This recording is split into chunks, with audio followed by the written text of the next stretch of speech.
Terima kasih. Assalamualaikum warahmatullahi wabarakatuh. Sahabat-sahabat guru besar, para pengamat yang kami cintai, kami banggakan.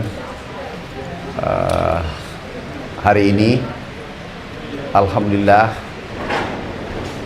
hari di mana kebahagiaan petani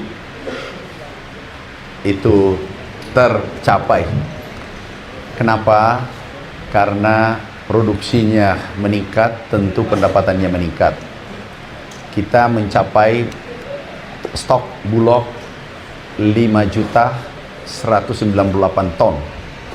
Ini tertinggi sepanjang sejarah dan selama kita merdeka. Kemudian bulog gudangnya yang tersedia hanya 3 juta ton. Tetapi berasnya 5 juta ton, sehingga harus sewa gudang 2 juta ton dan semua sudah penuh. Khusus di tempat ini sudah sewa gudang 102.000 ton yang terisi 80.000 ton. Nah, ini seluruh Indonesia, teman-teman wartawan, teman-teman pengamat, teman-teman guru besar, silakan cek. Boleh cek seluruh gudang-gudang seluruh Indonesia tanpa kecuali. Kita bebas. Kami minta di Rut Bulog agar diberi ruang untuk seluruh teman-teman kita yang ingin melihat langsung. Bahkan aku lihat anak-anak SMA, mahasiswa, aktivis masuk ke gudang. Silakan masuk, silakan cek. Karena ini adalah tanggung jawab kita bersama. Ini adalah hasil kerja keras kita bersama, bukan hasil kerja keras Kementerian Pertanian sendiri, tapi seluruh anak bangsa, termasuk wartawan, termasuk pengamat yang rajin memberikan kritikan konstruktif, termasuk teman-teman guru besar memberikan hasil penelitian terbaiknya. IPB, Unhas, ITS, UGM, Andalas, dan lain-lain, Pajajaran, semua berkontribusi sebagai anak bangsa. Ini bukan hasil satu orang, tapi seluruh anak bangsa. Sebelumnya kami ingin bincang-bincang, teman menunggu masukan, pertanyaan, atau apa saja, bebas. Teman-teman wartawan bebas bertanya. Siapkan pertanyaan terbaiknya. Siapkan pertanyaan yang selama ini disimpan-simpan, di list baik-baik.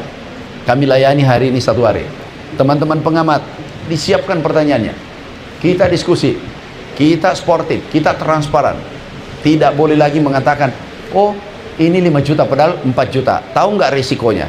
Kalau kita mengatakan 5 juta, tiba-tiba kita cek di audit nanti BPK, terus itu terjadi 4 juta, atau 4 juta setengah, atau 4 juta, 4,9 juta, itu konsekuensinya adalah hukum, sanksi, pidana, dan seterusnya. Ini tidak boleh bermain-main.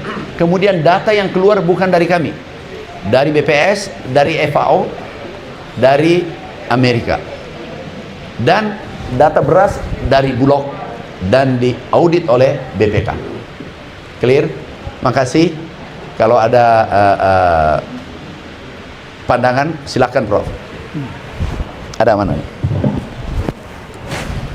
Polpen saya. Yang pertama, tadi disebut petani dalam kondisi bahagia.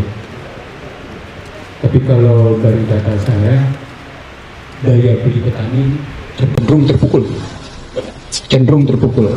Ya. Sehingga stok 5 juta ini tidak menggambarkan menguatnya daya beli petani. Walaupun data lain juga menunjukkan gambaran daya beli petani yang fluktuatif. Maka pertanyaannya, kalau sekarang stoknya cukup, nanti ketika terjadi musim kering, itu berarti ancaman besar pada petani adalah daya beli makin menurun. Nah, problemnya menjadi sampai seberapa jauh daya beli itu tetap menjamin bahwa petani tetap akan berproduksi. Itu yang pertama. Yang kedua, teman-teman sekalian, hari ini kita mendapatkan data tadi istilah Pak Menteri adalah swasembada. Astacita menyatakan kemandirian pangan dan kemandirian energi. Ada perbedaan istilah teman-teman sekalian antara ketahanan sama kemandirian. Ini yang perlu diketahui. Saya ingin mempertegas apakah dengan gambaran 5 juta ton ini gambaran ketahanan atau kemandirian, karena per definisi dia cuma, kalau beras saya sepakat dia mendekati kemandirian, saya sepakat. Tapi 10 komoditas lain saya tidak sepakat bahwa kondisinya adalah kemandirian, kondisinya ketahanan. Apalagi tadi distrukturkan tentang ketergantungan import beberapa komoditas lain. Maka pertanyaan saya sesungguhnya, kita hari ini sepakat terjadi kemandirian beras, tapi kita tidak sepakat terjadi kemandirian pangan. Bagaimana kita melihat itu? Yang kedua. Yang ketiga, yang kita ambil berikutnya, berkaitan dengan tata ruang peralihan lahan. Tadi Pak Menteri menyatakan ada 7,4 ditambah dengan 200.000, berarti ada total 7,6.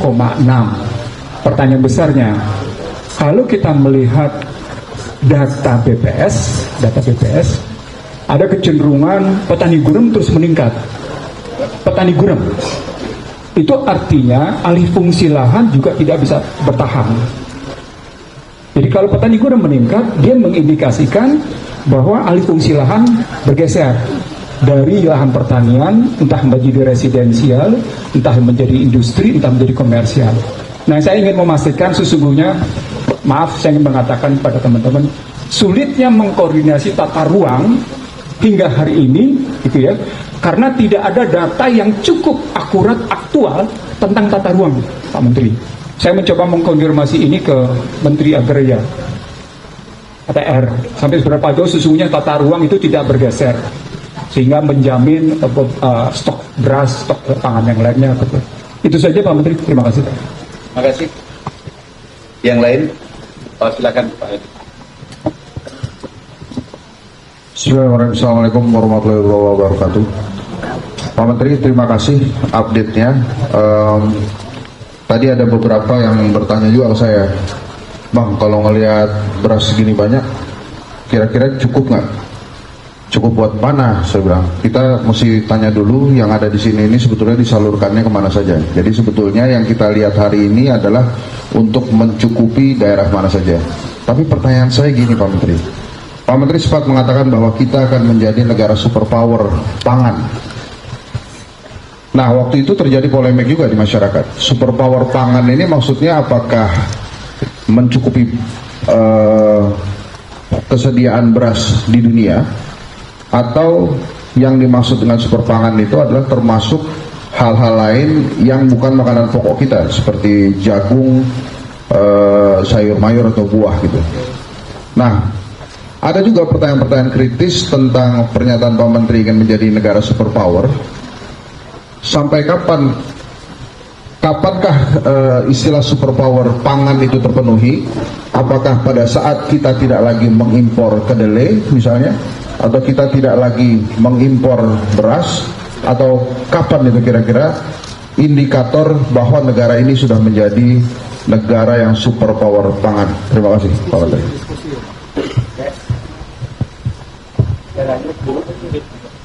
Ada lagi? Saya berdiri ya. Ini memang ini didatangkan khusus ini Bulog. Ini kalau jam meja ini Pak Henry, Pak Prof ini pertanyaannya berat-berat. Oke?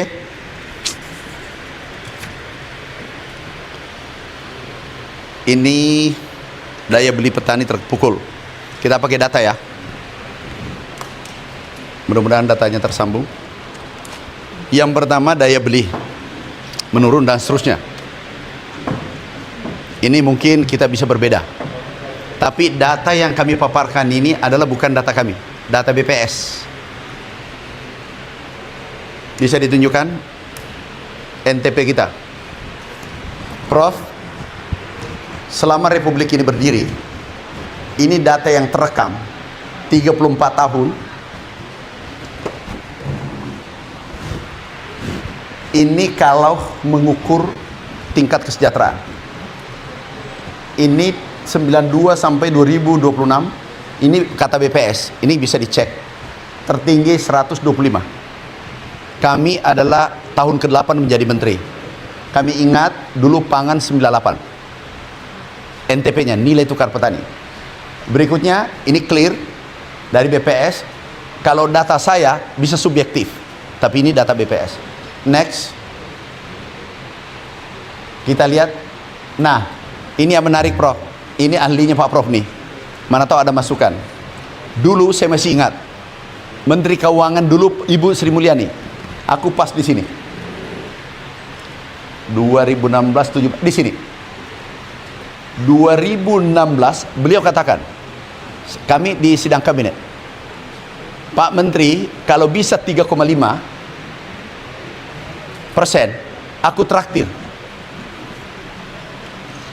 Setelah itu 2029, mungkin beliau lupa, sebelum saya turun berhenti menteri di 2029, aku main, Pak Ibu Menkeu, belum aku ditraktir. Ini 3,9, 3,8 waktu itu pertumbuhannya. Oh ya, gampang aku traktir Pak Menteri. Jangan, supaya itu menjadi kenangan dan bisa aku tagih setiap saat. Aku canda dengan beliau. Oke, Pak, kami serah terima di sini, Prof. Dan ini ahlinya di Bapak nih. Naik 5,74 kata BPS. Inilah kenaikan tertinggi. Kalau nanti Bapak mau tanya, kenapa bisa terjadi, kami bisa uraikan. Tapi ini dulu saya katakan, ini kan terukur 25 tahun ini tertinggi. Kenapa? Sarana produksi baik, pupuknya dikurangi 20%, irigasinya kita perbaiki, pompanisasi, kemudian HPP-nya kita naikkan.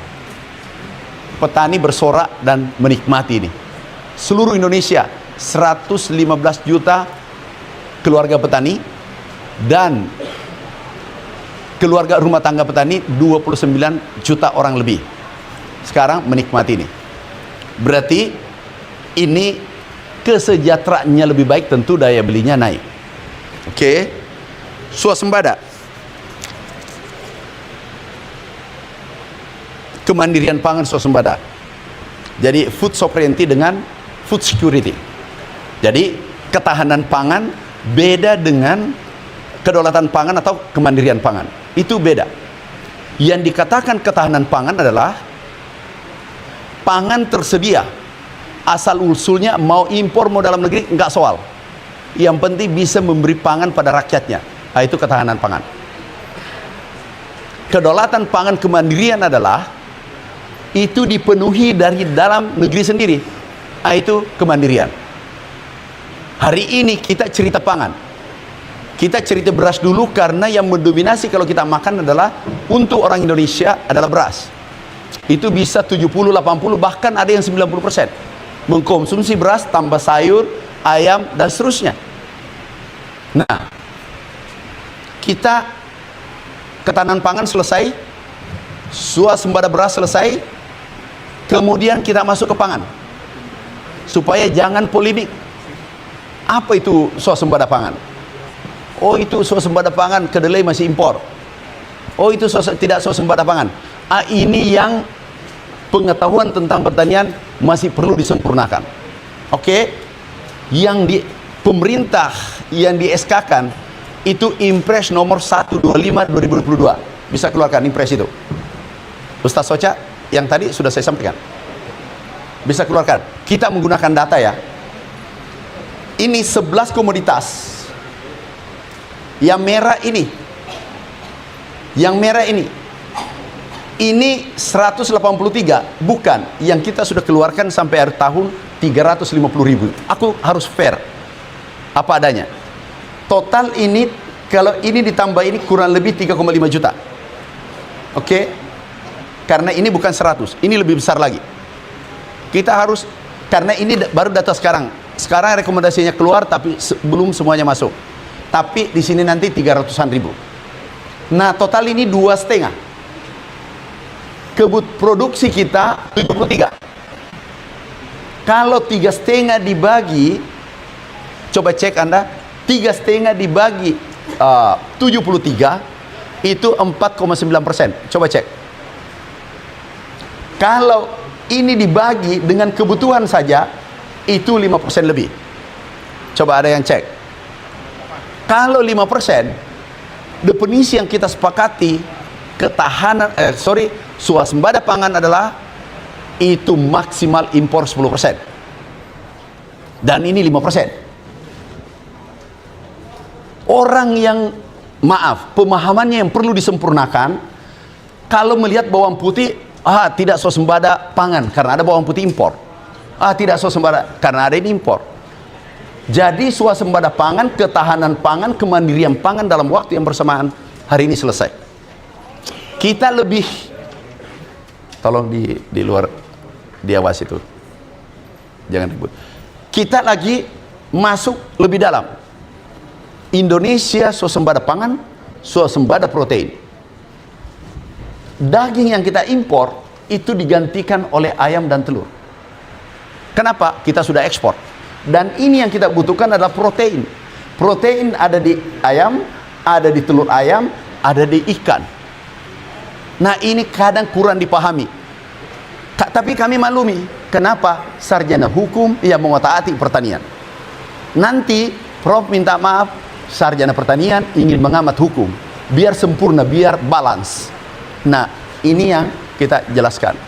Dan ini yang keluar SK-nya, ada SK-nya, Impres nomor 125 tahun 2022.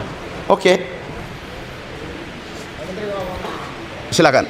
Data termasuk kebutuhan MBG. Kebutuhan MBG. Jadi lain lagi. MBG Nah, soalnya saya menarik tadi yang daging sapi itu, Pak. Oke, kembali. Bagaimana daging sapi? Daging sapi itu kan Pak Dadan itu kan menjanjikan luar biasa ini. Oke. Berapa hari potong sapi lah saya nggak ngerti Pak Dadan ngomongnya banyak banget.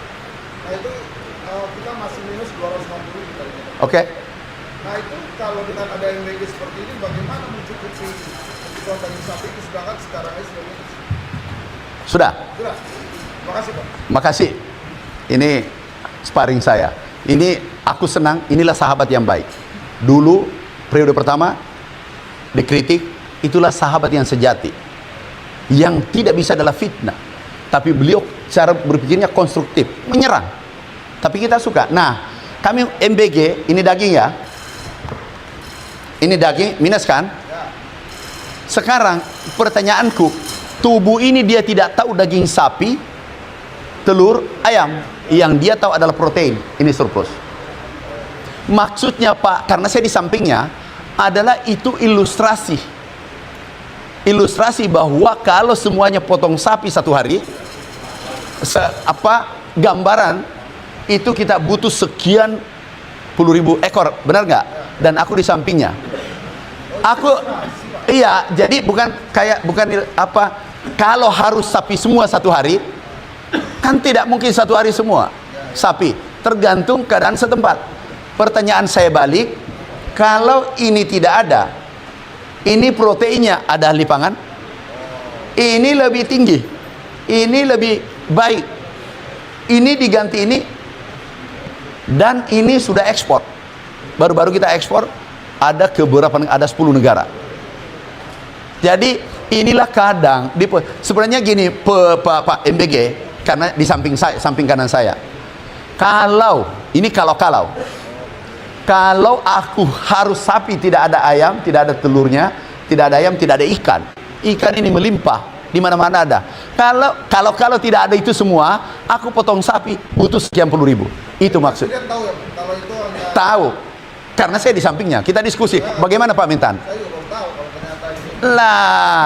Nah inilah untungnya ada. Kenapa? Jujur, Bulog ini menguji saya, diundang Bapak. Begitu aku lihat, jujur, aku sudah menghafal angka-angka dari luar. Karena pasti saya lanjutkan Prof, yang Pak Prof tanyakan. Saya lanjut ya. Ya. Ini ujian meja ini. Alih fungsi lahan, tata ruang dan seterusnya. Itu bukan domain saya, Prof. Jangan aku profesional. Background kami profesional, pengusaha. Kami juga dosen tetap di Unhas dengan beliau.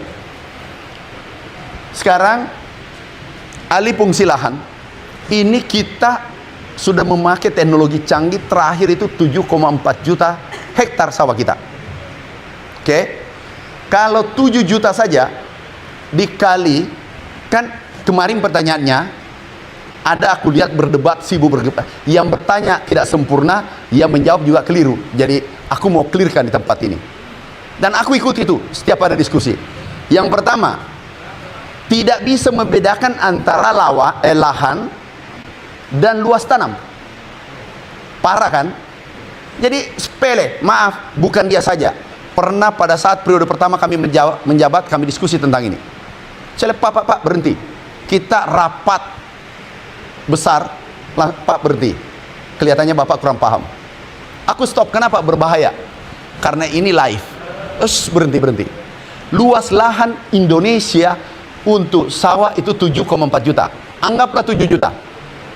Supaya mudah punya. Kalau 3 kali tanam, karena padi umurnya 3 bulan, berarti tanam 3 kali, bahkan ada 4 kali. Tapi kita hitung 3 kali. 3 kali 7 itu 21 juta hektar seluruh Indonesia. Yang hari ini IP-nya baru 11 juta. Buka datanya. Baru 11 juta.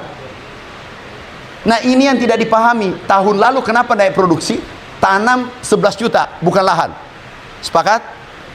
Tanamnya, Pak Henry, ini kemarin yang ditanyakan, kenapa bertambah tanaman lahannya? Bukan lahannya bertambah, tanamannya. Karena dulu lahan kering di Jawa 500.000 hektar, kita tanam hanya 1 kali, menjadi 2 kali karena pompanisasi. Naiklah 1 juta. Kalau 1 juta itu 5 juta ton. Jadi ini clear. Ini naik, ini naik. Ini pertama kenaikan. Apa yang menaikkan sini? Karena pertanyaannya, apalagi yang menaikkan? Pompanisasi 500.000 hektar di Pulau Jawa, berarti 1 kali. 1 kali 5 juta ton kan? Kemudian ada rawa. Rawa itu 800.000. Kemudian ada lagi, Pak, 2 cara menaikkan produksi. Intensifikasi, ekstensifikasi. Intensifikasi adalah pompa, perbaik benih, kemudian alat musim pertanian dan seterusnya. Kemudian ekstensifikasi adalah cetak sawah 200.000 hektar. Ini pompanya, Pak. Ini tidak terdeteksi orang yang kadang mengamati ini, Pak. Ini 100.000 pompa. Nah, totalnya 500 tambah 800, 13 tambah 200, 1,5 juta hektar. 1,5 juta hektar, kalau kali 5, berarti 7,5 juta. 5,5 ya 8 juta. 8 juta bagi 2 beras 4 juta. Sama dengan kenaikan BPS 34 juta ton. Ini data BPS. Mana 34? Jadi rasional. Nih 34. Tunjukkan yang 34. BPS. BPS ini, Pak, sama hitungan kita. Ini 30 naik, ini BPS 4 juta ton. Ilmu eksakta itu pertanian tidak bisa dimainkan. Ilmu eksakta tidak bisa dipermainkan. Itu terukur, kuantitatif. Nah, ini selesai. Nah, itu tadi lahan. Pertanian makin canggih ini teknologi. Irigasi kami kejar 2 juta hektar. Kemudian optimalisasi lahan rawa kita ada 1,5 juta. Kami masih punya waktu intensifikasi 700. Kan 800 sudah selesai. Nah, ini kami naikkan 2 dulu, baru 3. Jadi aku tidak kemana-mana saja, apalagi tambah cetak sawah, itu bisa menaikkan produksi nanti jauh lebih besar. Jadi disitulah nanti yang superpower menjawab sedikit. Nanti superpower, ingatkan, nanti aku urut, Pak. Aku jawab yang Bapak sampaikan itu. Superpowernya Indonesia aku sampaikan. Ini selesai ya. Pak, mohon maaf, saya penasaran, saya bukan orang saya. Mohon maaf kalau berkenan dengan itu. Tapi karena saya nggak tahu. Ya. Angka 4,7 ton kenaikan sekarang dari 34,69 itu, Pak.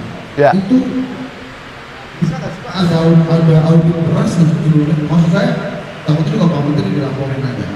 Oh, sekian juta ton Pak Menteri, tapi ternyata belum pernah dilakukan audit, maunya hasilnya lebih rendah gitu. Kayak gitu Pak, saya nggak tahu Pak. Kalau di Beras tuh ada auditnya nggak? Menurut saya. Pokoknya Pak Henry, kita sparring di sini sampai sore. Karena daripada ribut ini 200 juta orang. Saya jawab satu-satu. Saya ulangi Pak, ini bukan dirjen yang melapor. Nah, berarti Bapak sudah jawab. Jangan Bapak jawab.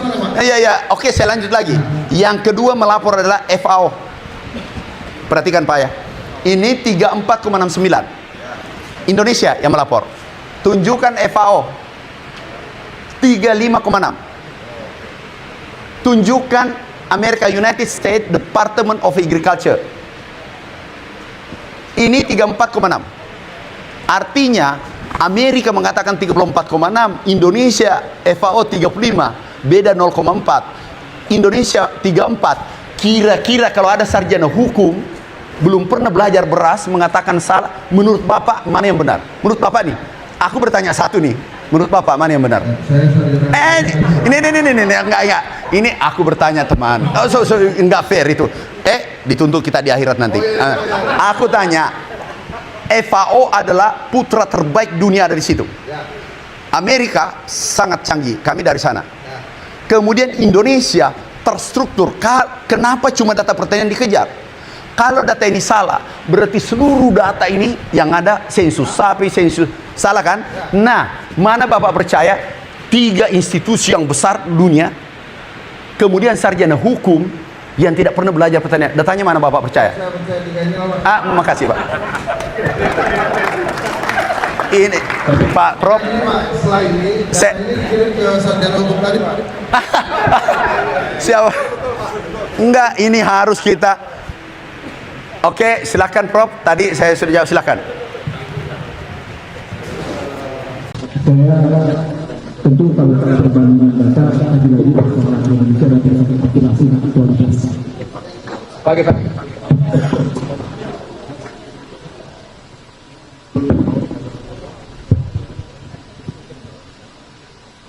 Aku dengar Pak, aku dengar. Langsung aja, Prof. Oke. Mungkin persoalannya di akurasi dan aktualitas data. Bagaimana Pak? Akurasi dan aktualitas data. Oke. Acap kali data BPS berbeda dengan data lapangan yang Oke. itu satu. Tapi kemudian dalam ini dididik oleh FAO dan USDA. Ya. Sehingga menunjukkan keyakinan bahwa memang data BPS benar. Ya. Tapi di balik data BPS ini kan sesungguhnya dia berhubungan dengan PDB pertanian tadi. Berhubungan dengan PDB pertanian yang Pak Menteri sebut 5,74%. Ya.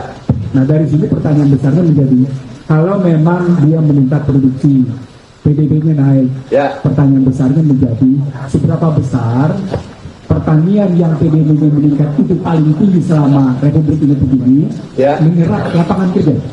Apakah menyerap lapangan kerja seperti di era Orde Baru, Oke. atau memang akhirnya dia menggambarkan juga peningkatan atau penurunan Iya. lapangan kerja? Ini Prof memang Pak, ini bukan ujian jawab. Prof saya sudah doktor nih, saya menguji. Ini jadi Prof begini. Ini lapangan kerja. Ini ada yang keliru. Jangan disabotase deh. Ini lagi asik. Jangan sabotase ya. Ini lagi asik nih. Ini selama aku kenal beliau barusan satu panggung. Tes. Hati-hati, jangan sampai ada mafia beras di situ yang cabut. Prof, ini menarik. Ada guru besar, nanti cari sendiri, mengatakan Indonesia ini rontok pertaniannya. Siapkan datanya ya, data mekanisasi pertanian. Prof Desrial, suruh siapkan anak-anak. Pertanian Indonesia rontok. Kenapa? Makin mengecil tenaga kerja, tapi produksi naik. Tapi Pak Prof, bukan pertanyaannya ke situ. Yang saya sampaikan adalah yang pernah bertanya salah paham. Kalau Pak Prof benar, Pak tidak membuka lapangan kerja untuk existing, bahkan berkurang. Kenapa? Data pertanian, nih Pak, bukan. Ini Pak, saya serah terima dulu 2014, saya katakan ini berbahaya. hanya 0,4% horsepower per hektar. Alat mesin pertanian digunakan hanya 0,4. Kami genjot pengadaan alat mesin pertanian, naik menjadi ini, sekarang sudah 2, lebih. Kita bandingkan seluruh Asia Tenggara saja, Vietnam 1,5 pada saat itu, ini 2,4, ini 2,4, Jepang itu sudah 16, Indonesia 0,11. 10 tahun kita rancang. Mana datanya, Prof. Desya? Nah, sekarang sudah 2 lebih. Contoh Prof. Ada contoh. Sebelum data itu, contoh tunjukkan pakai drone tanam. Sudah, rice transplanter. Buka. Izin Prof. Ini dulu kalau tanam, itu 25 orang tanam per hektar. Sekarang tanpa orang. Kami mau menuju ke sana, nanti bersambung super power. Ini tombol milenial tidak akan turun ke sawah kalau mau tanam manual. Transformasi pertanian tradisional ke modern, itu mimpi besar Indonesia, karena kita adalah negara yang sangat subur, berada di Khatulistiwa. Ini Prof, tidak ada tenaganya. Ini nanam. Dulu tanam 25 hari 1 orang, 1 hektar. Sekarang ini 4 jam, hanya 4 jam 1 hari. Ada lebih ekstrim, pakai drone. Daerah apa? Ini drone. Ini mimpi kami, dan dulu kami dihina. Nggak mungkin. Mana drone? Coba deh, drone. Ini asisten baru kayaknya. Drone, Prof. Mana drone-nya? Ini drone, kita mau tanami hamparan tidak mungkin. Tidak ada tenaga, tidak ada orang. Kalimantan tidak ada, di Papua kurang. Aku pakai drone dulu 1 hektar 25 hari, sekarang 25 hektar 1 hari. Nah, itulah salah pikir, salah paham kemarin, mengatakan tidak benar itu pertanian swasembada karena tenaga menurun.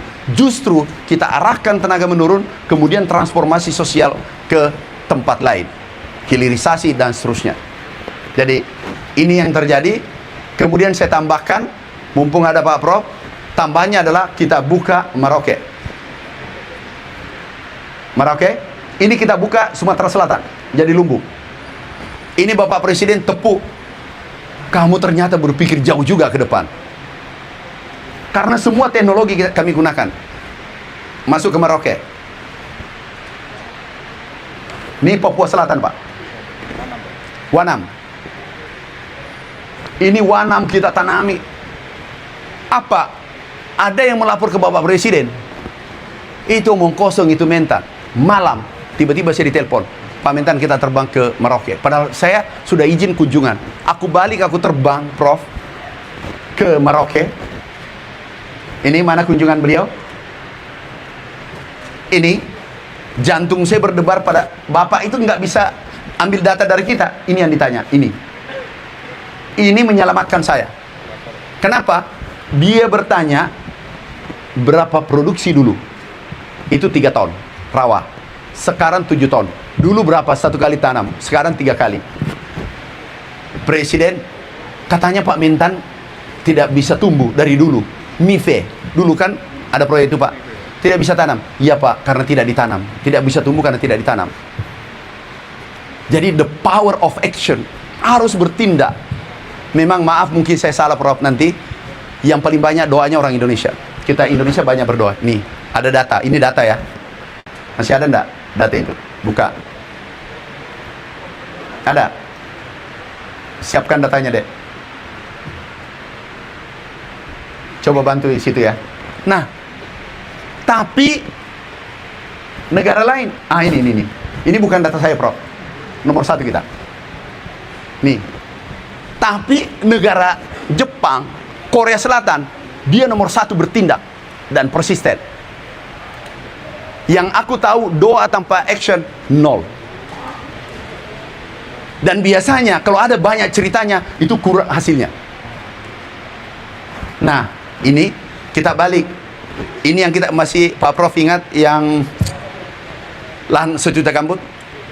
Ini Jadi kami tidak gengsi, kami lanjutkan. Nih, mana 1 juta gambut? Jangan dek, coba. Asisten. 1 juta gambut. Jangan dek, tolong bantu asistennya. 1 juta gambut aku jalan. Aku telusuri, di mana itu 1 juta sejak Orde Baru. Aku datang keliling. Hebatnya negara kita, irigasinya bagus, tapi tidak ada sawahnya. Jadi yang ada bebek berenang, Pak Hendy. Nih. Kami langsung lapor, Bapak Presiden izin, kami mau bongkar. Kami mau tanami. Terus, katanya tidak bisa tumbuh, karena tidak ditanam, Pak. Begitu kami datang, masalahnya 2. Yang pertama, bibitnya tidak sesuai dengan bibit yang dari Jawa, Infari. Kemudian, ada pirit istilahnya, pH-nya rendah. Ternyata tidak ada sirkulasi air, kami pompa. Kami memasang pompa. Kami bongkar, kami akali. Saya katakan, bulan aja sudah ditanami orang, laut ditanami, masa bumi tidak bisa ditanami? Sekarang, sudah produksi, kami keliling, mana? Nih, kami bongkar. Ini nanti, tolong teman media, ini disebarkan kepada pengamat yang mengatakan tidak ada ekstensifikasi. Jadi ada 5 provinsi, kami intensifikasi semua. Ini kami bongkar, ini bloknya. Nih, ini bekerja gini Pak alat, siang malam. Kenapa? Hektar itu berapa yang sudah ditanami kembali? Sekarang tahun dengan tahun ini mudah-mudahan 400, rawa 800.000. Sudah total yang sudah selesai rawa, opla namanya istilahnya, yang tidak produktif kita angkat itu 800.000, yang sawah 200.000 1 juta, Prof. Kemudian irigasi 500.000, jadi 1,5 juta. Nah, ini sudah jadi. Papua sudah panen, dulu harganya 50.000 di sana, sekarang 25.000. Oke, Prof. Saya mengalih ke Pak Hendrik. Pak, superpower pertanian, pangan, perkebunan, hortikultura, dan seterusnya. Aku tunjukkan satu, Pak. Yang bisa mengangkat Indonesia superpower adalah hilirisasi. Kami tunjukkan satu contoh adalah, kembali, bukan hilirisasi ini, kelapa. Kita ada proyek 9 triliun. 9 triliun. Jadi ada anggaran 9 triliun. Coba bantu, Rif. Pak, yang demandnya tinggi tingkat dunia ini, di luar sawit, tebu, kakao, kelapa, kopi, mente, dan sawit. Ada 13 yang demandnya tinggi tingkat dunia. Tambah yang 13.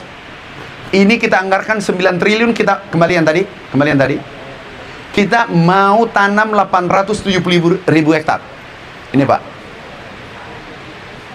Kemudian kembalian tadi 13, ini 14. Inilah demandnya tinggi tingkat dunia, Pak. Oke, aku cabut satu, kelapa dalam. Kita ini, Pak Hendrik, Pak Prof, bisa dulu sih.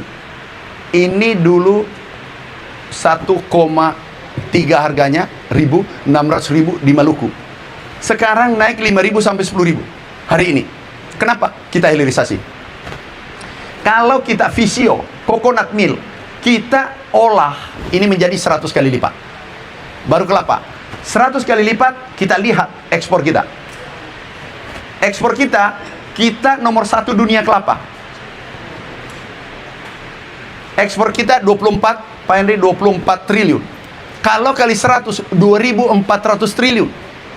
Artinya hampir 1 kali APBN. Itu baru kelapa. Kalau ditambah dengan airnya, ini air kelapa, air coconut water dengan coconut milk, ini kita olah, ini juga 2.000 triliun lebih. Baru kelapa, Pak, 5.000 triliun. Dan industrinya sudah sementara dibangun. Tahun ini 1 provinsi 3. Ini sudah ekspor. Ini saja, ini Pak, ekspor ke China. Ada fenomena baru, China, Eropa, itu ada pergeseran foodnya itu dari konsumsi susu ke coconut milk. Karena itu jauh lebih sehat. Nabati ini jauh lebih sehat. Oke. Nah, kalau ini kita olah semua, itu 5.000 triliun. Yang kedua, gambir. Ini belum kakao belum mente. Gambir, Pak, ada dari Andalas, nggak ada ya? Nggak hadir. Gambir, Pak Hendrik, ini 5.000 triliun, bukan kata saya. Ini Andalas. Kalau kita kuasai 80% dunia. Yang olah adalah India, kemudian disuplai ke Eropa, ke negara lain. Kalau ini diolah di negeri kita 5.000 triliun, baru dua komoditas 10.000 triliun. Kita ke CPO. Mana CPO kita? CPO. Nah, ini Pak Hendy, ini CPO kita, mana yang produksi. Ini CPO kita menguasai dunia. Kita nomor 1 dunia. Pak Hendy, tahu nggak kemarin? Kita konversi dari biofuel masuk, CPO ke biofuel. Tahu harga CPO dunia naik. Sekarang petani bahagia. Ekspor kita, maaf, ini 2 kali pukul. Kita stop solar 5 juta ton. CPO ekspor kita tarik 5 juta ton menjadi solar, sehingga kita mandiri energi. Nah, ternyata begitu ini dipelihara, ekspor kita naik 6 juta ton, juga ini jadi biofuel. Kenapa? Karena petani menganggap ini menguntungkan sehingga dia tanam. Dia perbaiki pupuknya, diperbaiki pengerannya, diperbaiki. Tiba-tiba, jujur, saya tidak prediksi sebelumnya, GAPKI datang, Pak Mentan, ekspor kita naik 6 juta ton. Nah, kalau kita hilirisasi ini, kembali yang tadi, ekspor kemana? Ini 30. Ini Pak Hendik ini kalau kita hilirisasi semua ini, nggak usah kali 100, totalnya katakanlah dengan dalam negeri 1.000 triliun. Kalau kali 10.000 triliun, Pak, nggak usah kali 100 kayak tadi, kali 20.000 triliun, baru 3 komoditas itu 30.000 triliun, 20.000 triliun. Itulah mimpi kita, belum cerita yang lain, Pak. Heran Indonesia kakao, Pak, coklat di Changi, kakaonya dari Indonesia, kemudian mentenya dari Indonesia, dijual di Changi, kita hitung coklatnya, Pak, kita jual 26.000, diulek di Changi, orang Indonesia bangga membeli itu coklat, harganya 1 juta, 38 kali lipat. Saya tanya jauh, Pak. Iya. Tentang kelapa tadi. Iya. Tahu saya kelapa bulat kita itu banyak diekspor ke Cina. Iya. Nah, dengan hilirisasi yang tadi Pak sampaikan, apakah kita akan menahan ekspor kelapa bulat ke Cina itu? Karena kalau saya tidak salah, ekspor kelapa bulat itu manfaat biaya ekspornya itu karena nol, kalau saya nggak salah, biaya ekspor kelapa bulat Ke Amerika juga. Nah, apakah itu akan dibebankan biaya sehingga ada pemasukan buat kita? Yang kedua, Pak, tentang sawit. Malaysia, Pak, yang peringkat dari bawah kita, itu badan yang ngurusin sawit itu hanya 1. Ya. Tapi Indonesia, sehingga saya 32. Apakah Pak Menteri akan mencontoh Malaysia yang hanya 1 saja badan yang ngurusin sawit? Terbalik, Pak. Suruh Malaysia mencontoh ke Indonesia. Menterinya sudah datang dan berguru. 32 badan kita, Pak. Jangan, saya ulangi, Pak, supaya ada fakta. Mana menterinya? Datang. Oh, menteri apa yang dilakukan? Nanti aku tunjukkan di ujungnya, Pak. Kalau bisa Malaysia berguru ke sini karena dia sudah datang. Pak Menteri, apa dilakukan Indonesia? Supaya tidak terlalu jauh juga, Pak. Bukan saja Jepang datang, Pak. Nih, Jepang datang, Kanada datang. Ini 2 minggu, Pak, berturut-turut. Kanada datang, Chili datang, kemudian Australia, Belarus, Rusia. Dulunya tidak pernah ke Indonesia selama merdeka. 4 negara. Saya lanjut, Pak. Dia bertanya, apa dilakukan? Kenaikan tertinggi beras pangan itu adalah Indonesia setelah Brasil. Dan ini ada datanya. Jadi, Pak, apakah Pak Menteri ingin mengatakan bahwa 32 badan yang mengurusi kelapa sawit Indonesia itu lebih baik daripada 1 badan yang mengurusi sawit? Aku jawab, Pak, ya. Jauh lebih bagus kebijakan kita keluarkan konversi menjadi biofuel. Mau 1.000 kelola saya tidak peduli, tapi ada payung hukum. Aku konversi sawit. Mana harga sawit? Harga sawit. Aku konversi ini, aku ekspor nih. Tarik masuk, jadikan solar. Solar saya selamat. Stop impor solar, dipisah masuk, ini aku tarik, ternyata Bapak, naik harga 100%. Jadi bukulnya ke sana, bukulnya negara lain, dipisah kita belanja, dipisah kita terhenti, tetapi kita tarik masuk, naik nggak harga Pak? Naik harga, itulah kebijakan Indonesia dan belum dilakukan negara tetangga. Jadi biofuel, ini dieselnya aku diketahui dulu Pak. Sekarang ini sudah B35, B40, 1 Juli B50, dan ada yang lebih ekstrim Pak, yang Bapak super power. Kemarin ITS, sawit jadi bensin. Ini, kami langsung tanda tangan, Pak, cepat. Kenapa? Kita harus kolaborasi Pak. Kenapa kampus kami selalu undang? IPB kami beli 250 miliar bibit. Karena dia produksi. Unhas 5 miliar. ITS aku beli alatnya. Jadi aku minta teman-teman dosen, teman-teman peneliti, tolong meneliti sesuai kebutuhan rakyat Indonesia. Kebutuhan lapangan. Nah, aku beli. Nah, kita kembali ke yang tadi Pak, sawit. Kelapa bulat Pak. Kelapa bulat. Supaya Bapak yakin, buka harga kelapa terbang. Dan maaf Pak Hendri, kami dikeroyok. Nggak usah di tempat mana. Saya katakan petani harus dibela dan dia tidak pernah merasakan sejak merdeka. Ini harga dunia ini harus dinikmati. Coba buka harga kelapa. Pak Menteri, mohon maaf, ini saya disclaimer dulu. Saya sarjana komunikasi Pak, tapi saya baca Pak, makanya saya tahu itu tadi, makanya saya tanya. Oh sudah, sudah selesai. Saya nanya begini, bukan ini sarjana komunikasi nanya-nanyain pertanyaan nggak gitu Pak. Ini saya baca, terus kok ada yang nggak ini ya, kalau kelapa bulat diekspor, biaya ekspornya 0% kan 0 rupiah.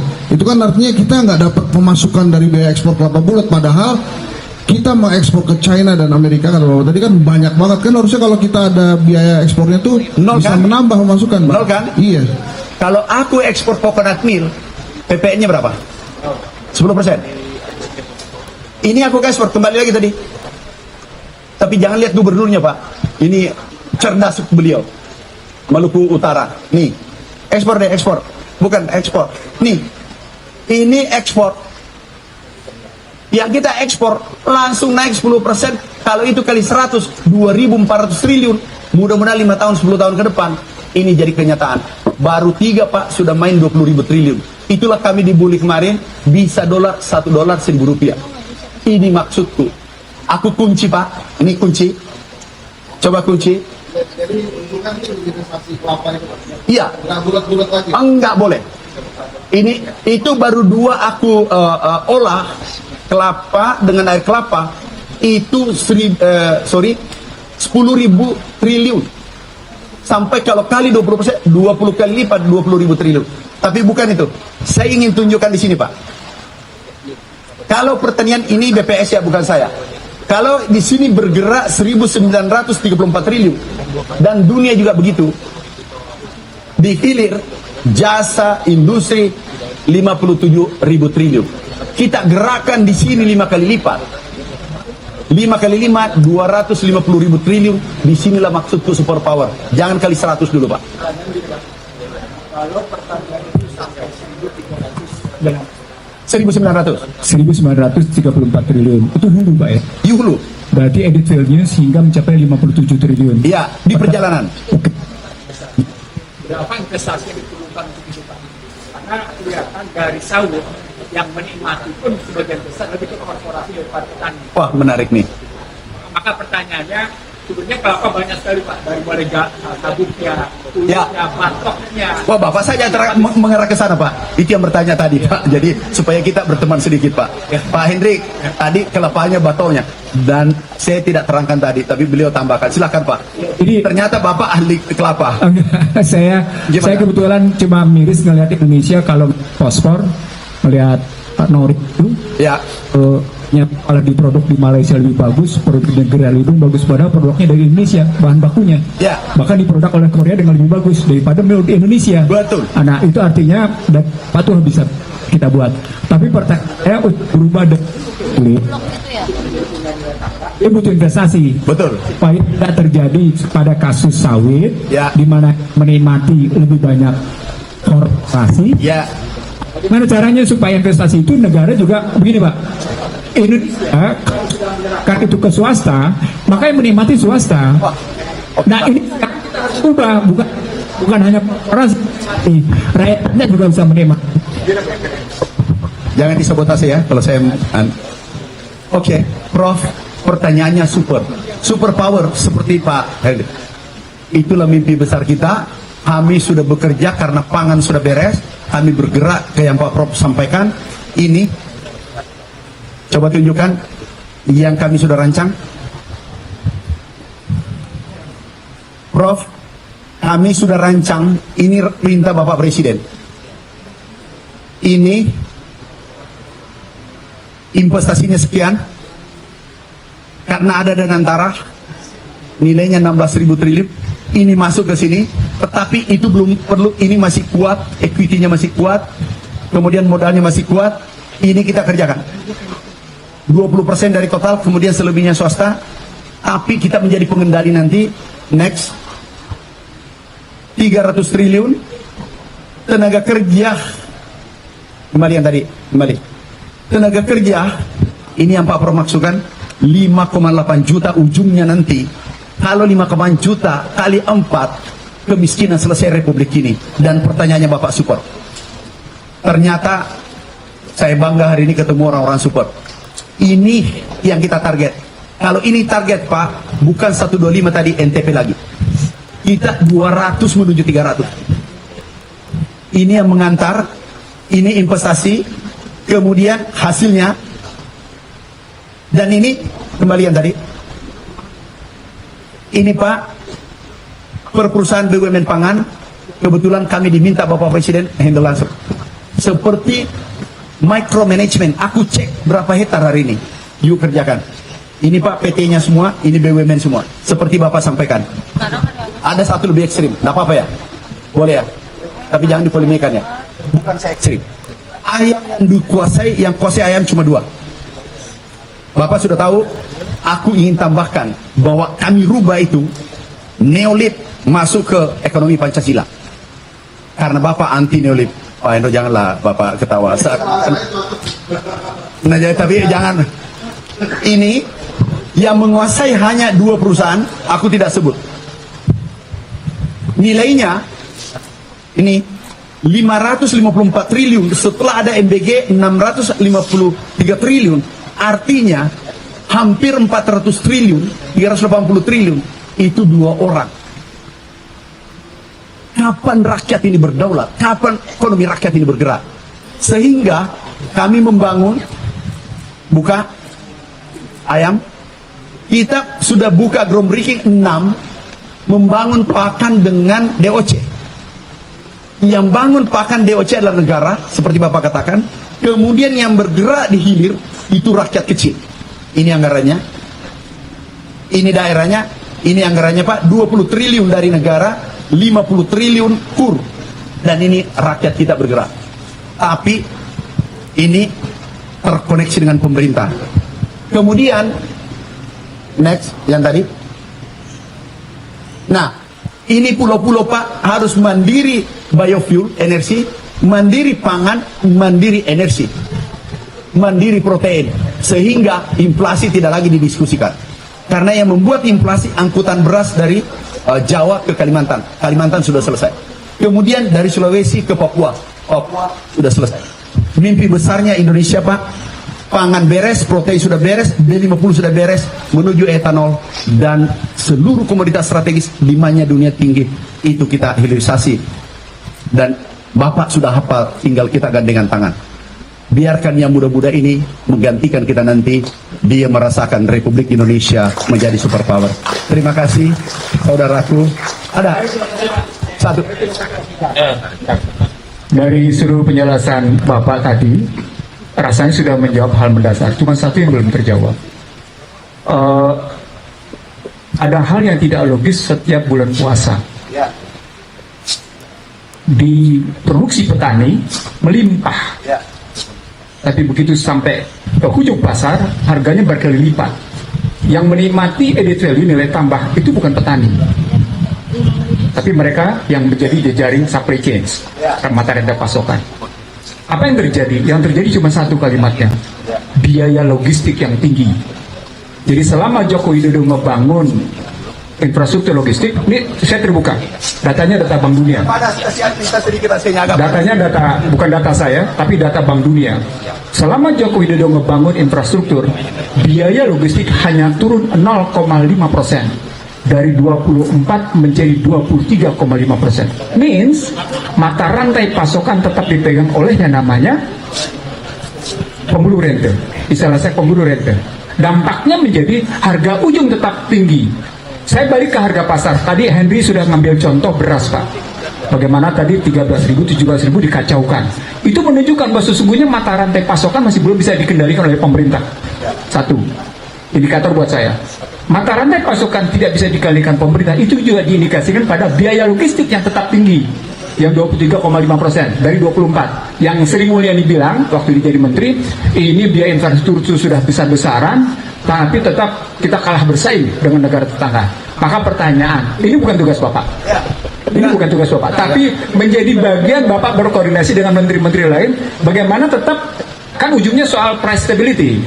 Price stability itu tetap hajat hidup orang banyak. Anda bekerja habis-habisan, tapi stabilitas harga tidak tercapai, habis dimakan oleh namanya para korporat. Apa sih? Pak, enggak, tolong Pak, nanti Pak mengerti terus. Aku bangga dengan Bapak. Maaf ya, teman-teman. Teman-teman, negara ini kuat kalau ada pengamat yang mengerti konstruktif. Aku harus sportif karena aku dosen juga. Ini yang benar. Jangan tidak main data. Pak, aku rekam yang Bapak sampaikan. Dan kami sudah rancang. Nih, mana supply chain?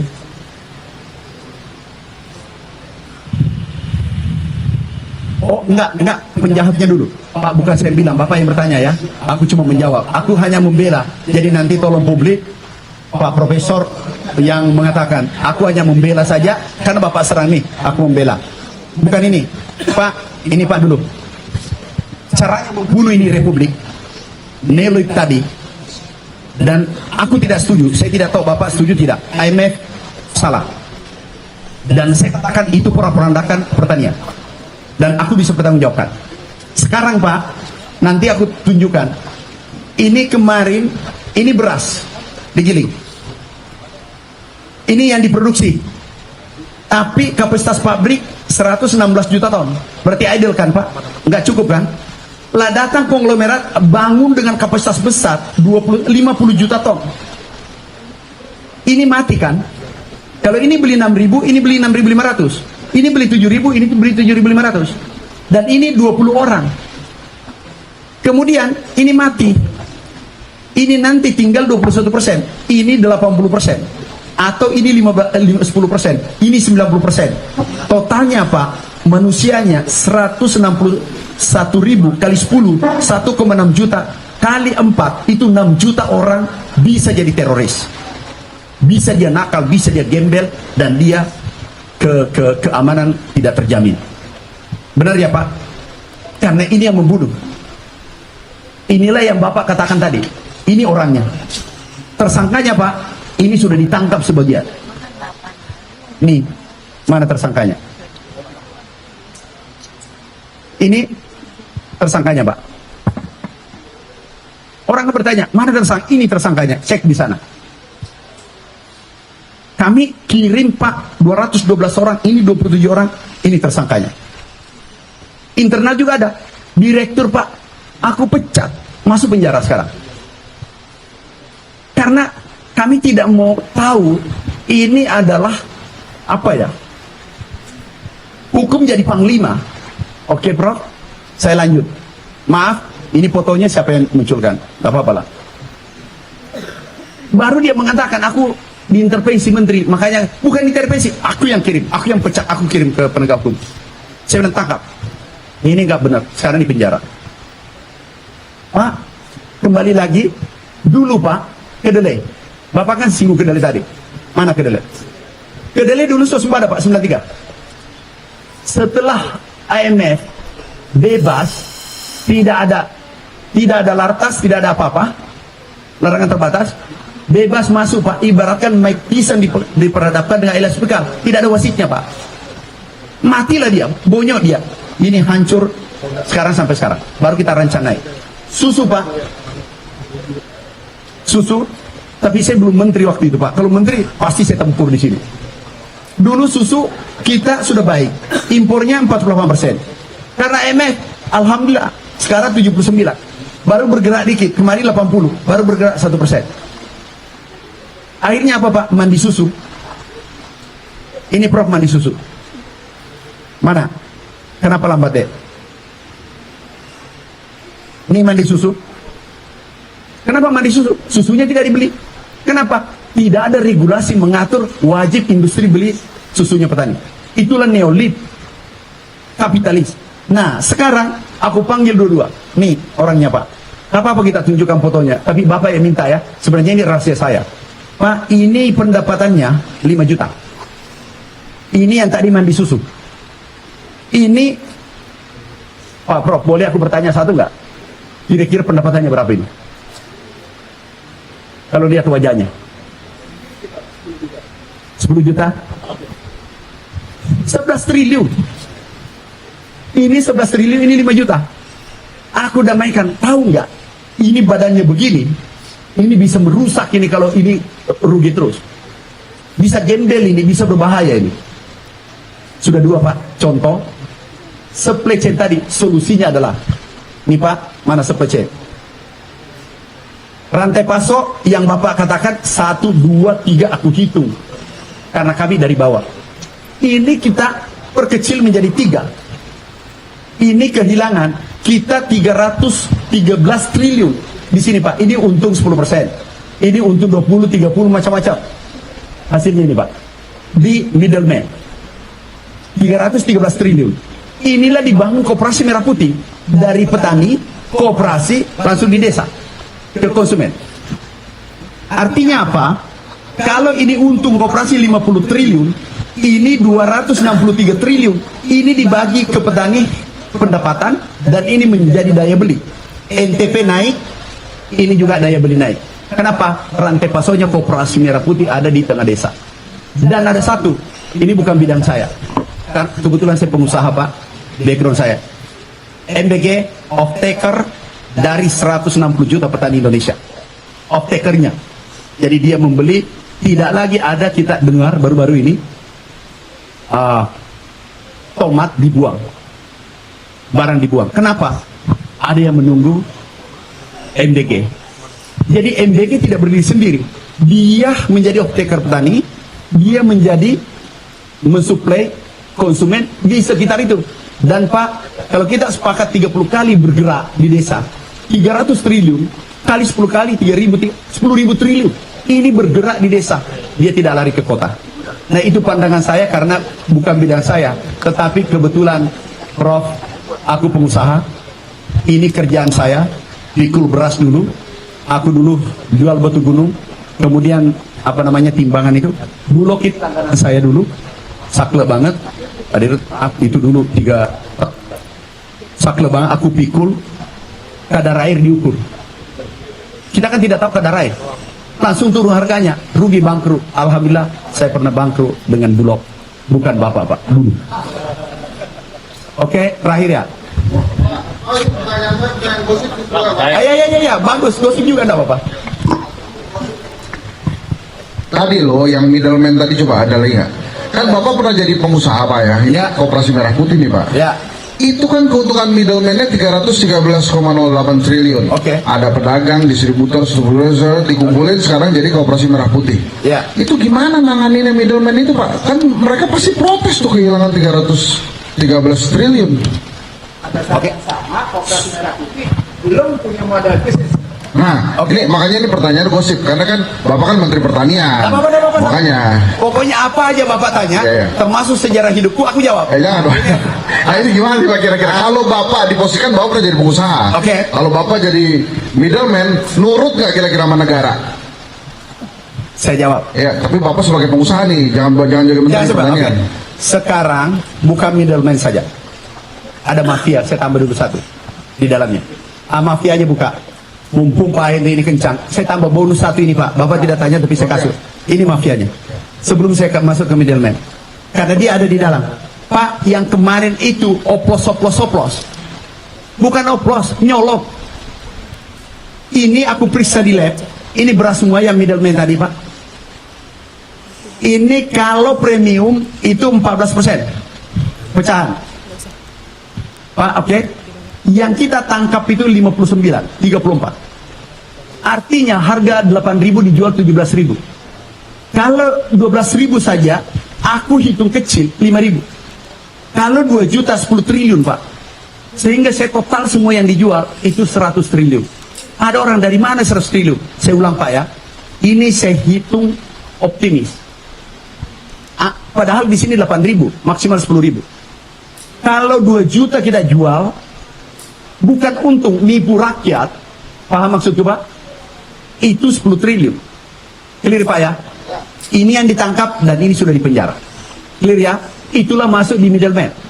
Pertanyaan saya Pak, yang mana kejam? Satu dulu saya selesai. Yang mana kejam?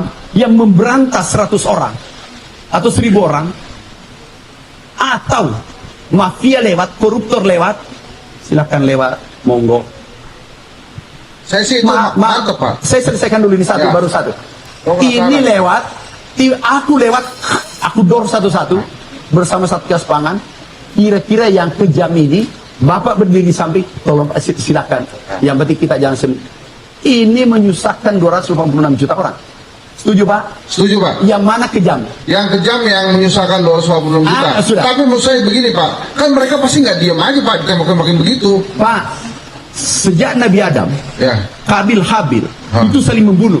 Apalagi sekarang cucunya. Oh iya iya. Udah iya. Pak, udah. Iya. Udah clear itu. Sekarang clear. aku balik yang tadi. Oke Pak. Ya.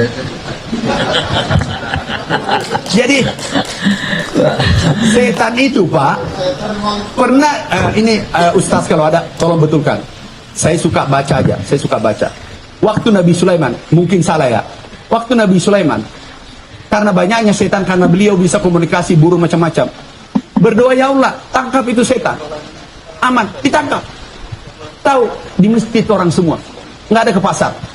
Nggak ada ke kantor. Nggak ada berkantor, nggak ada ke Bulog. Nggak ada beli beras. Kenapa? Di masjid. Tunggu akhirat. Waduh, ya Allah, susah orang kelaparan nih.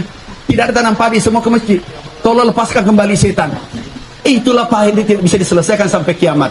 Cuma kita harus bertarung, pemerintah atau mafia. Oke?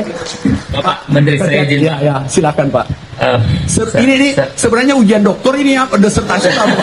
Pak, ini penguji. Bapak tiba-tiba munculin middleman ini jadi Pak, middleman kembalikan tadi. Nanti solusi tercepatnya adalah memang kooperasi. Ada yang harus disempurnakan, harus sepakat. Pak, tidak ada sempurna termasuk saya. Saya tidak akan sempurna. Pak Henry, Pak Profesor tidak sempurnakan saya. Aku berdiri di sini mencari kesempurnaan dan tidak mungkin. Oke, silakan yang satu. Bapak, terima kasih. Saya sangat menarik paparan Bapak. Bapak berani berbasis data, catatan saya.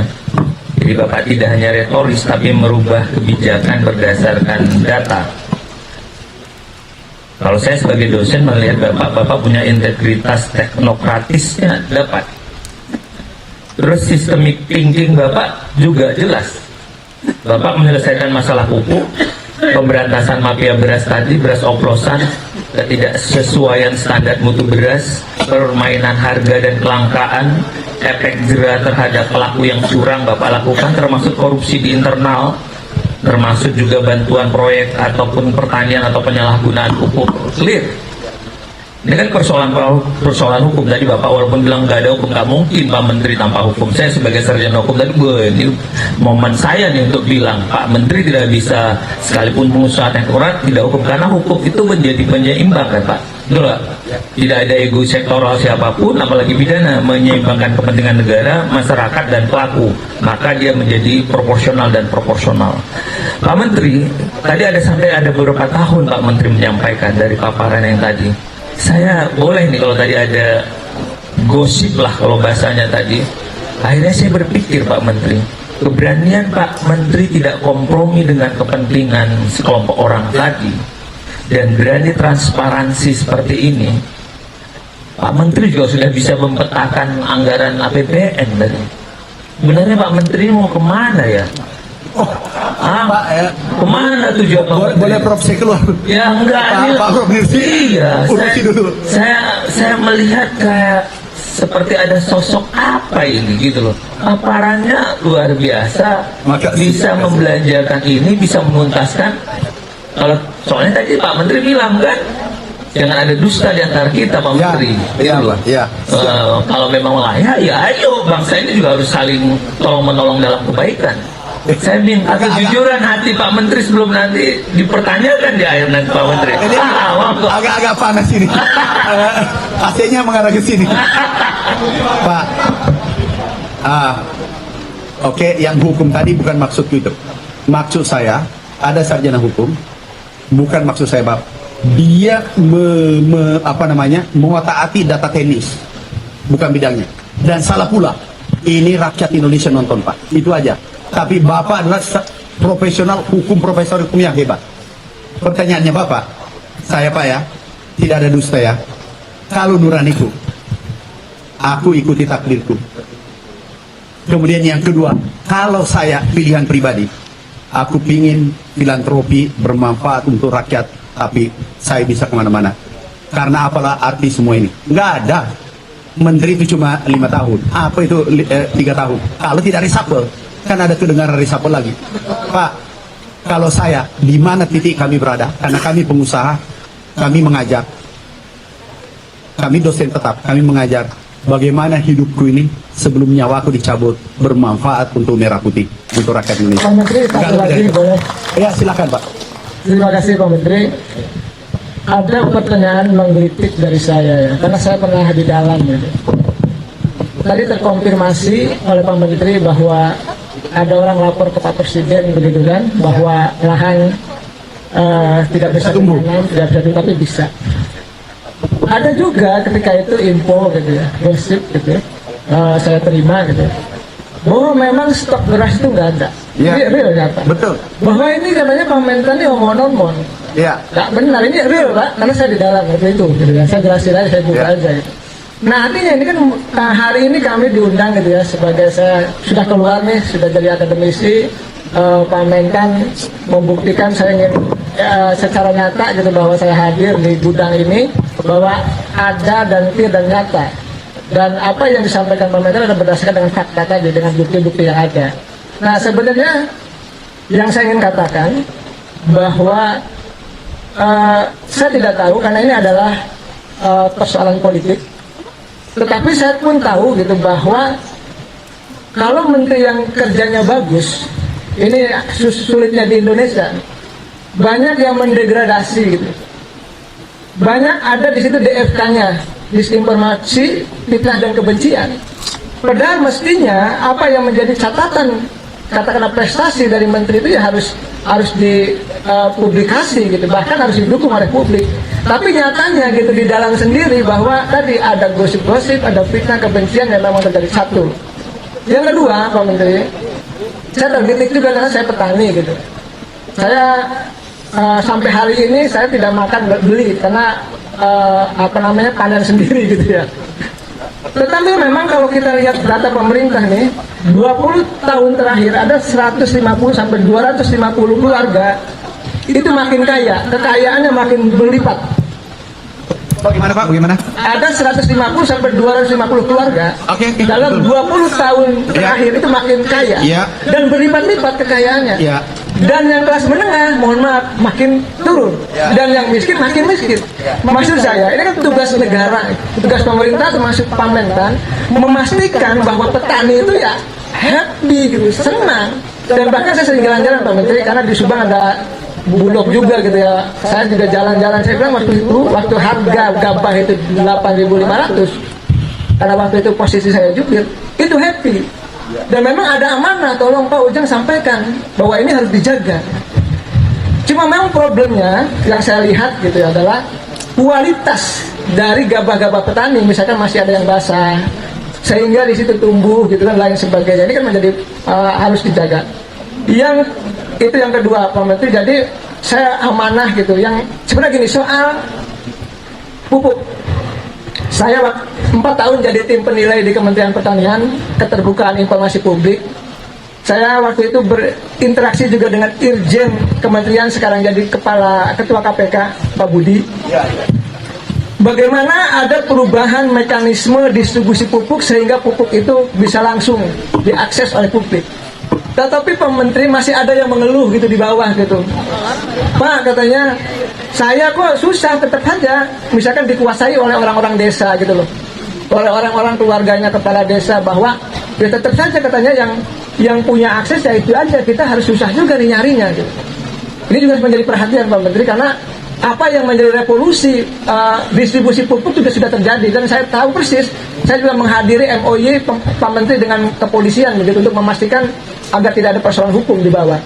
Yang ketiga, ini penting juga, bahwa yang paling dirugikan apapun kan kelas bawah tadi, orang miskin Pak. Saya berkebun nih, ini soal bertani juga. Dalam mindset saya sebagai akademisi gitu, ternyata ini penting. Kenapa orang masih banyak ke kota? Walaupun tadi Pak Menteri mengatakan data yang luar biasa ya, tetapi memang kalau kita berkebun hasilnya lama nih. Jadi kita minjem dulu nanti tahu-tahu ya kita berhutang dulu, nanti hasilnya bayar. Nah yang sawah juga ternyata kebanyakan kita, mohon maaf, juga petani-petani burung, petani-petani yang tidak punya sawah. Saya punya pengelola petani yang mengelola sawah saya gitu, mereka kerja ke saya. Tetap saja mohon maaf, yang sejahtera adalah pemilik lahan itu, bukan dari petani-petaninya itu juga. Jadi amanah ini Pak Menteri dari bawah gitu ya, karena saya sering bersentuhan, bagaimana memastikan ke depan itu betul-betul petani itu yang merasakan bahwa pembangunan itu dirasakan oleh petani, oleh nelayan gitu. Ini yang menjadi konsen saya Pak Menteri. Terima kasih atas perhatiannya Pak Menteri. Terima kasih, ini luar biasa Pak. Yang pertama, aku tidak disenangi, aku tidak direstui sebagian orang menjadi menteri. Kita buka-bukaan aja. Kenapa? Aku tahu diri. Orang-orang yang punya power tidak senang sama saya. Ini yang jangan dulu, ini yang tersangka dulu Pak, 400. Dan kami dianggap manusia buta warna. Kami tidak mengenal kawan lawan, nggak ada, sapu rata. Ini dulu Pak tersangka periode pertama. Periode kedua, ini Pak, dan bukan orang kecil. Bapak pasti lihat di medsos. Pejabat, ada seorang pejabat, belum pernah terjadi di Indonesia Pak. 11 eselon 1 aku copot 1 hari. Yang kedua pernah kami copot 1 kantor 1 hari, 2 kali. Ini ada datanya. Belum pernah terjadi di Republik ini. Bahkan kami diberi Presiden, hati-hati Pak Mentan, chaos tidak bekerja, tidak bergerak ini pertanian. Kami copot ini Pak, habis 1 kantor, dirjen ke bawah habis. Aku ambil alih, dan 2 kali. Nah tentu tidak senang Pak, memenjarakan orang 400, hampir 500 orang itu nggak mudah Pak. Aku biasa nangis tuh Pak. Saya memecat orang. Ada berita nanti, itu aku tahu malam aku pecat besok. Dan tidak sedikit, tentu tidak senang. Nah ada, bukan orang kecil, di order saya supaya tidak jadi menteri. Mau lihat testimoninya Pak? Nih. Nanti kalau kita berdua aku beritahu Bapak siapa orangnya. Nih. Nggak, langsung aja deh, langsung. Banyak tokoh penting ngomong ke saya. dapat dengan Pak Bowo, tidak mungkin suatu badan Indonesia itu ngomong tidak mungkin suatu badan. Amaran itu hati-hati, amaran itu kadang-kadang banyak janjinya saja. Tapi hari ini saudara sekalian, saudara Andi Amran Sulaiman, saya beri bintang jasa utama. Oh, Pak, bukan satu. Dia juga mengatakan bohong itu datanya nanti, tidak mungkin swasembada. Kemudian padi tidak bisa tumbuh di Papua, tidak bisa tumbuh Kalimantan. Tahu Pak, kami berterima kasih kepada yang bersangkutan. Terima kasih.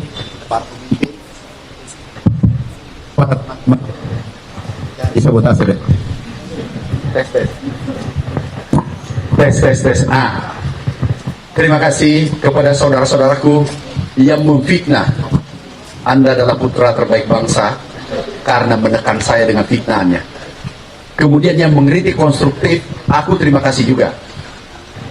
Karena tekanan Anda, aku sempat vertigo bekerja keras untuk Merah Putih karena saya takut Anda posisi benar. Alhamdulillah hari ini Anda belum beruntung. Dari Indonesia swasembada beras. Itu Pak datang dan aku tahu orangnya. Pak Ujang nanti kita ngopi, aku beritahu orangnya siapa. Terima kasih. Dan dia pemimpin di Republik ini Pak Henry. Pak Henry tahu. Meraba-raba tapi tembakannya, duganya selalu. Nah, aku terima Pak. Guru terbaik adalah yang menghinamu, yang menekanmu, menghujatmu. Itulah guru terbaik kalau mau melompat secara eksponensial. Yang saya pahami. Jadi itu aman Pak.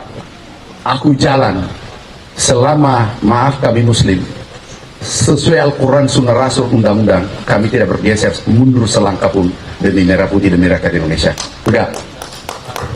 Aku lebih baik kehilangan ini pangkat daripada kehilangan kehormatan di Republik ini. Integritas saya hilang. Oke. Kesenjangan. Itulah presiden kita yang diinginkan Pak. Gini rasio, Prof kalau salah tolong dibenarkan Prof karena Bapak ahlinya. Ini nurun, ini mau ditekan. Neolib jangan 10 orang, 50 orang. Bapak benar. Bukan 200 Pak, 50 nih. Ini gini rasio sudah turun.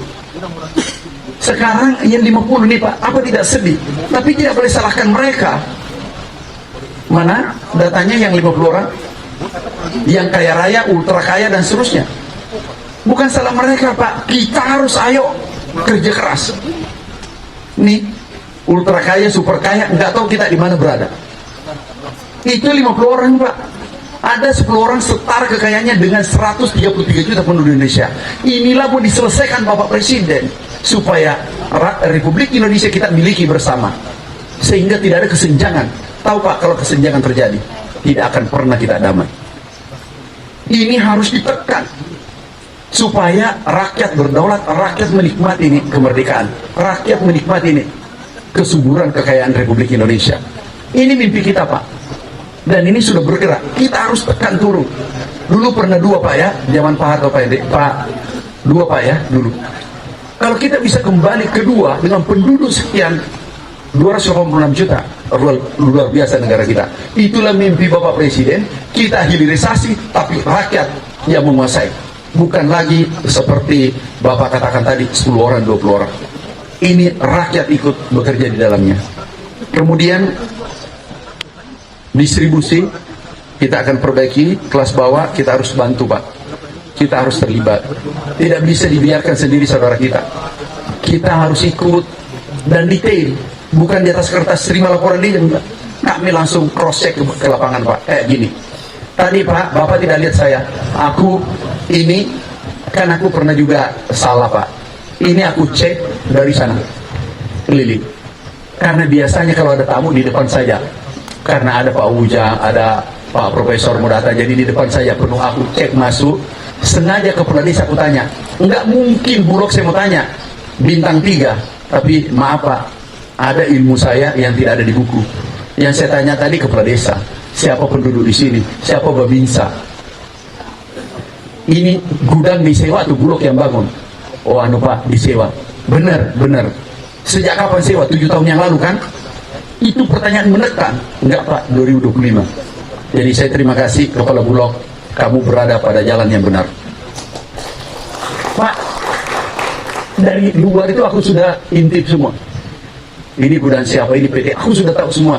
Tapi aku cross check, jangan tanya dirut, jangan tanya kepala gudang, tanya tamu yang datang. Nah, ini selesai semua. Intinya presiden kita ingin Republik Indonesia melompat secara eksponensial dan kita berdaulat pangan, protein, energi, air aman, sehingga kita bisa mengendalikan dunia lewat ketiga yang kita kuasai. Terima kasih saudaraku, sahabatku, terima kasih